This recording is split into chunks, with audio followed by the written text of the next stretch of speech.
Bandwidth for this podcast is brought to you by CacheFly at CACHEFLY.com.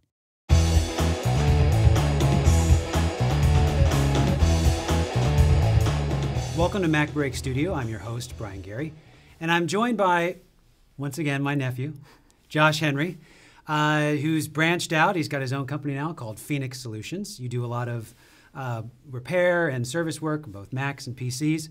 And Josh and I were talking the other day. Many people in the Final Cut Studio community have been a little bit reticent to move forward with installing Snow Leopard.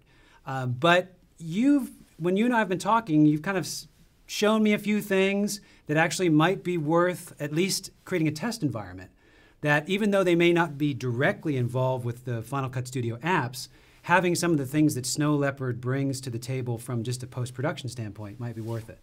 Yeah, I think so. It was actually, I used you as an example of someone who's the stability of their edit suite is incredibly important to them, right, and had fear of any kind of instability brought on by Snow Leopard.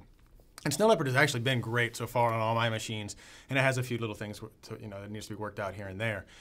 But more specifically in terms of one of the things that's changed in Snow Leopard that the Final Cut Studio crowd might notice and might even have a problem with is what we're going to talk about today, and that's QuickTime, the new QuickTime. Right. Now, the new QuickTime interface, QuickTime Player X, I think is a beautiful new redesign. It looks really sharp. Mm-hmm. And let's actually bring up a new window here. We'll do a new movie recording. One of the cool things you can do in QuickTime X is you can actually create movies with your iSight camera or an attached USB camera the way you could only do before if you had another third-party program or actually in Photo Booth. You can also do screen capture recordings, which we're using it for right now, and you can actually bring up other QuickTime movies inside of the screen capture. Oh, okay. Now I've had QuickTime Pro for so long, I don't even remember QuickTime Player the way it was before. Right. Kind of do, but right. Anyone with Final Cut Studio the same way. If you have Final Cut Studio, you have QuickTime Pro. Mm-hmm. So if you had QuickTime Player before, the new QuickTime X is a complete win, because now you have some export options, you have some editing options, and you have some new features added. So from there to there, it's a total win. For example, if we have a movie, let's load something up real quick. Now, while you're doing this, sure. For example, if you're going to install Final Cut Studio, you also need to have 762 or a later version or the earlier version of QuickTime as well as X. You can't just have QuickTime X, is that correct? I'm actually getting to that. Okay. I think I jumped the gun. I think I know, yeah, come on. I think I know where you're going with that, and I'll get to that. Because one of the advantages of QuickTime in the editing environment, sure, and even in the encoding world, is that it's a simpler way to do simple tasks. And that if you have a piece of media and you're like, I want to cut the beginning and ending off, but I want to wait for for a Final Cut to launch and all that, mm-hmm, open up QuickTime, boom, boom, make a quick edit, and that's it. Okay. And then it's like something you have here. Like this is the full, a full episode, or at least it looks like a segment. You got 7 minutes, 7.5 minutes. Exactly.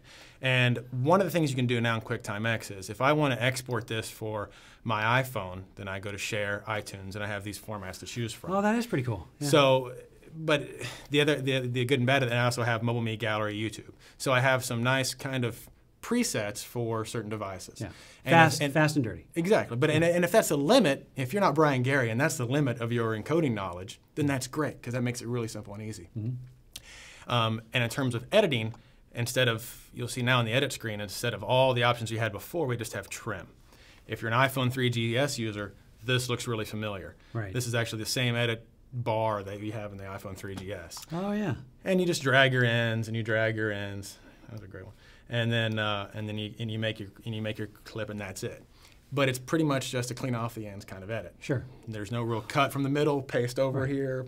But a good thing is, like for example, oftentimes you'll have a clip like we do in Speed Freaks where you've got bars and tone, you got a slate, you got all this stuff at the beginning where maybe you want to just create a quick QuickTime clip that doesn't have any of that header information. So you can do that. Okay. 100%. And then you can just very quickly send it to an Apple TV format, in H.264 encode, so you can check it out.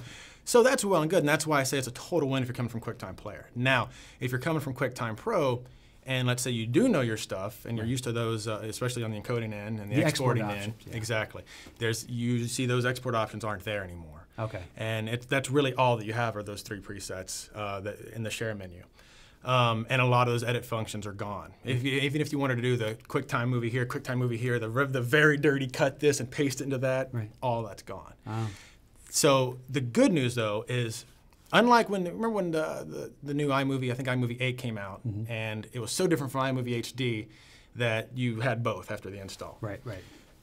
Kind of sort of what happened here, but not exactly. Okay. After you upgrade to Snow Leopard, you will see that, I'll leave that up there. After you upgrade to Snow Leopard, you'll see that QuickTime 7 is gone. Okay? And you'll only have QuickTime Player.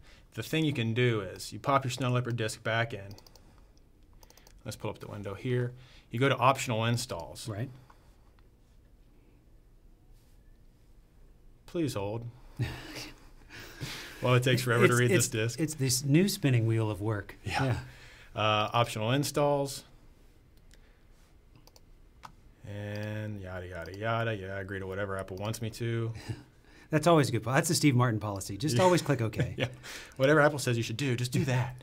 And so then you have all your optional installs list. And you see right here, QuickTime 7. Right. In addition to iPod support, Rosetta, other things. But this QuickTime 7 option is not checked by default. Okay. So you actually have to make an effort to go back here and install it. So you check it, and I'm not going to do it because it's already installed on this machine. And then you continue to go through, and it's in there. Oddly enough, where do you think it puts QuickTime 7? It's either, probably then, I guess, not in the applications. Maybe Correct. Utilities? I bet you wake up every morning and you thank God for that big brain of yours, don't you? It is right there in your utilities folder. Because in a way, it's kind of more of a utility now than it is what it was before. Because now there's a select group of people, you guys, that are going to want that. So once you do that, let's jump over here, Utilities. And there it is. Okay. And it just the way you love and remember it. Okay. With the same options and everything as before. Pretty much the exact same thing. And now you can have both on your machine. Josh, where can we learn more about you and follow you, what you're doing?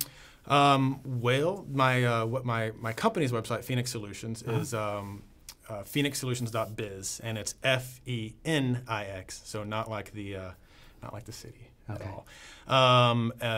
You could follow the company on Twitter. It's Phoenix_solutions.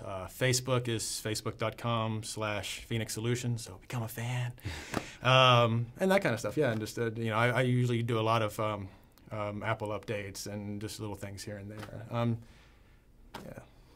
Good. Well, thanks for coming in. My pleasure. Always pleasure to see you, nephew Josh Henry, and I've been your host today for MacBreak Studio. My name is Brian Gary. Thanks for watching.